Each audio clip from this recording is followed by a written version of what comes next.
Today I have borrowed a bass from a friend of mine. This is a Squire Jaguar bass. Pretty cool bass. But the reason I have it is because this weekend on the worship team we found that it was having some intonation problems, and so I'm going to see if I can intonate this bass today.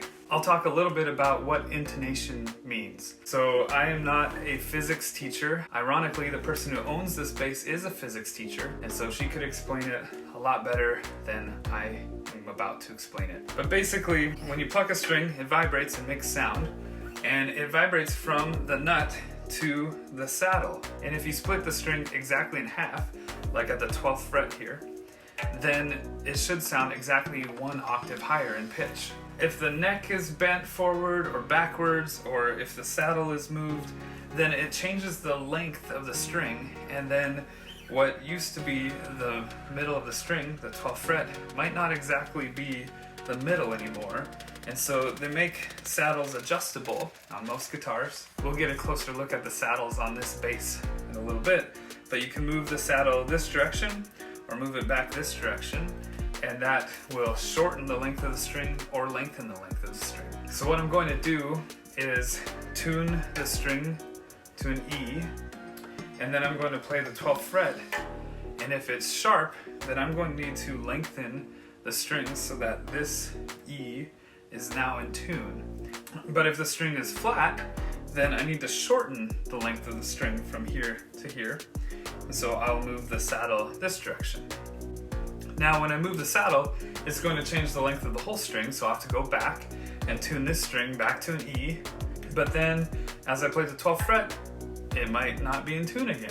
And so I'll have to just go back and forth like that, kind of a balancing routine, until both the open E string and the 12th fret E are both in tune. Alright, the neck on this guitar looks pretty good, so I'm not going to adjust that.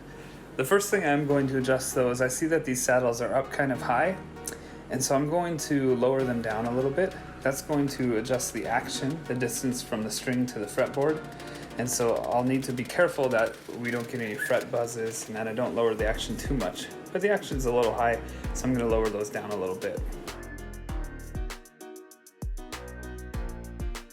Okay, I think I've got the saddle height where I want them. And so now I'm just going to turn on my tuner and bring the whole bass into tune.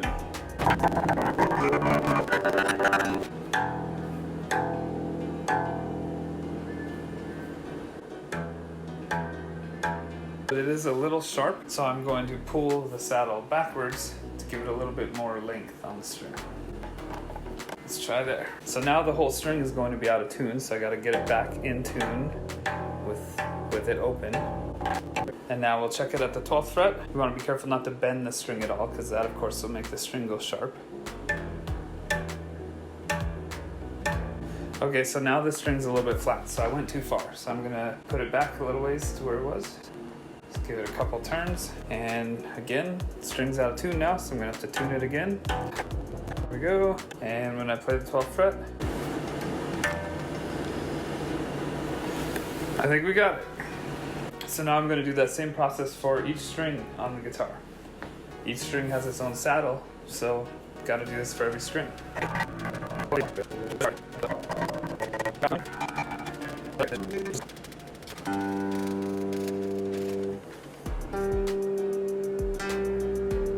Okay, I'm going to play the bass a little bit, try to play at some different spots on the neck, and just make sure that it sounds okay, that it's in tune.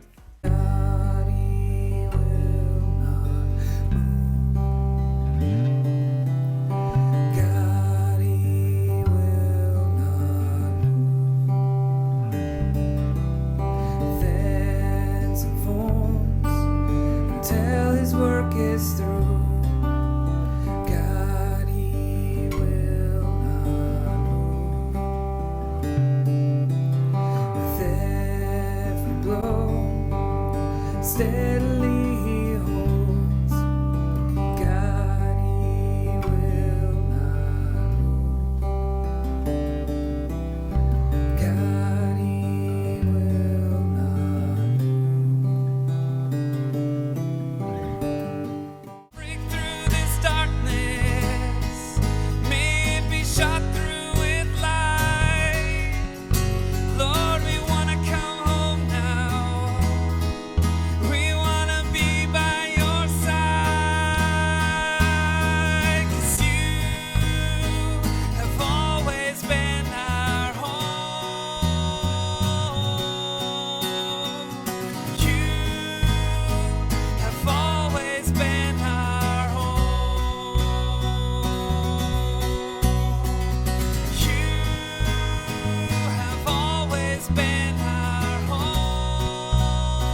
'Cause you will always be our home.